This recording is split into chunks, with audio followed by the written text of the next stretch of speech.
Hi, beautiful souls.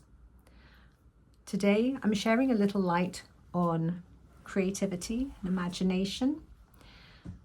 Yesterday something came up for me, to an opportunity to release something, and in that releasing I was aware that, oh my gosh, this is so interesting, because when we focus on that what we're releasing, we're actually staying within that frequency. And at the moment we want to just be really focused on what we're creating and birthing miracles into this precious lifetime experience that we are existing in right now. So I was like, goodness, this is a realization, because every time something comes up, and I've been saying this, like every time something comes up, clear, release, let go, forgive, don't go into it and everything, but just let it go. Well, this is all great, and this is something that we should be doing. But when you're really super creative and imaginative, you can do this on autopilot without your focus having to go in this route. So I had this realization yesterday, and it was really, really profound in my humble opinion.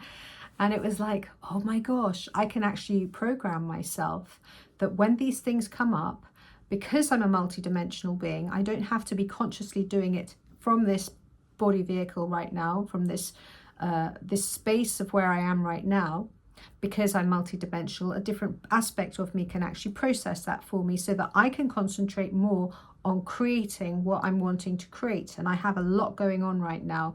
There's a lot that requires my focused intention, because there's so much that I'm wanting to birth into this beautiful planet. Sometimes I'm like, oh gosh, am I doing enough? Well, I know my higher self's like, hey, you're doing way enough. All's good. Everything's perfect. So consider this, yeah, everything. You are a divine and multidimensional being of light. And I'm always saying this, you're multidimensional. You're not just this being, and we are living in quantum. So everything is about frequency and vibration. So it's not just about like, oh, I did that in the past, blah, blah, blah, blah, blah. Timelines are very different to that. Everything is like, it's like strings on an instrument, strings on a harp.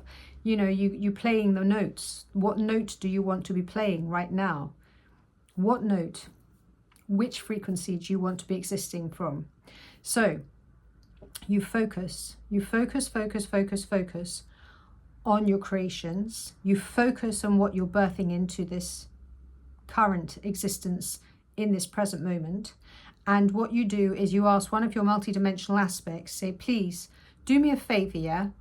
Because I realize that I've been spending a little bit too much of my energy on processing and integrating, because this highlight is so fast that integration needs to happen really rapidly. And in order to do that, actually, you do need some assistance. So you do need to call upon your higher aspects for assistance if you want to be really, really super quick at it. And I have forgotten to call in enough help. I mean, I've called in a lot of help in lots of areas, but you have to be so specific about the kind of help that you want. And it takes a little bit of perspective. So sometimes you have to take a step out of the person that you are and look at the whole scenario, look at the whole thing, go, okay, what do I need right now to help me move forwards with ease, with grace and flow, so that I may flourish and that I might feel much smoother on my path, because we don't need to have any obstacles. I was talking to Ganesh this morning. I talked to lots of different beings, and Ganesh said, you know, you have no obstacles in your way. There is nothing in your way right now. And I was like, well, okay, well, that's great.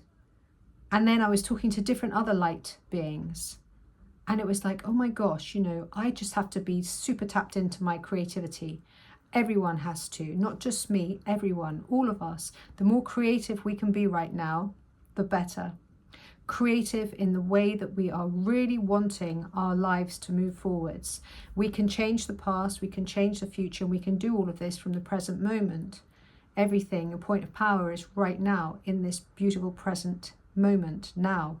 Because this is the only place that you can focus your intention from. You can't focus it in the future or in the past. So if you want to create wonderment, you've got to do it now, right now. So from this beautiful space of the now, I speak to my highest aspects and I say, hey, do me a favor, please.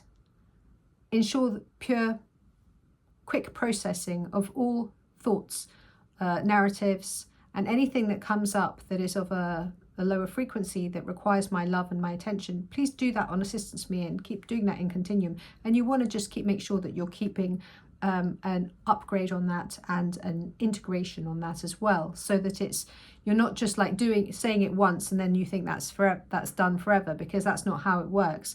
You have to practice, you have to be conscious, and you have to be intentional about what you are putting into your fields, so that you can be your greatest version, so that you can experience what you came here to experience, knowing there are no limits. There are no boundaries, there's no borders to any of this. You know, you can expand as far as you wish to go.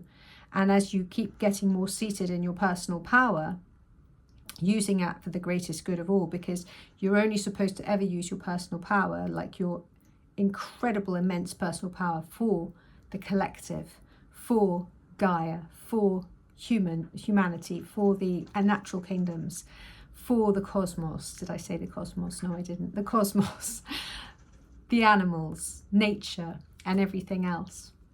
I had this wonderful conversation with some beautiful souls yesterday on veganism, and their movement is really very peaceful, because obviously they talk about pre-vegans. So they talk about people being pre-vegans, because we were all once meat eaters, most of us that are vegans. Not many people have been brought up with parents that were vegans that went straight to being a vegan when they grew up. That's more that's more apparent now, but back in the past that was not something that really happened. So, you know, we all once ate meat, so we do have to allow people that bit of grace in order to catch up and to become aware and to become conscious of what's going on in farms. All of this group that I was talking to yesterday, one of them has written a very interesting book called, something like Beyond the Matrix, or something like this. I can't remember the full title, but you know, sounds great, great name as well. And they were all based in America, and the factory farming in America is so much worse than what it is over here. And it's just so sad, the statistics and everything else. It's just shocking, worse than I thought, absolutely worse than I thought. So I just want to add in an extra little thing at the end of this video, and that is just to please consider, at least give some of your conscious attention, just maybe spend a few minutes in meditation each day about the animals, about the nature, and whether you're actually living in integrity and harmony and in harmlessness with this planet. I feel that this is something that everybody, it's not hard for anybody just to give a little bit of consideration and a little bit of time each day just to meditate on that, okay? Because, you know, there was a time when I was a meat eater and I could never even imagine having gone down the route of becoming a vegan, quitting smoking, quitting drinking, all of those things. You know, I just really didn't imagine that would be part of my path. And here I am. And I'm so much happier for it. If only I'd known earlier, I would never have drunk alcohol, I'd have never smoked cigarettes, I'd have never tried recreational drugs, I'd have never done any of that had I known, and I certainly would never have eaten meat or dairy if I'd known just how much better I would feel without those toxic components in my beautiful body. So I wish you all joy. Thank you for watching this video. I send you infinite peace and harmlessness and gentleness and kindness and compassion, and rejoice in the wonderment of this beautiful life that you get to live in these remarkable and divine, precious human physical bodies. Peace and love.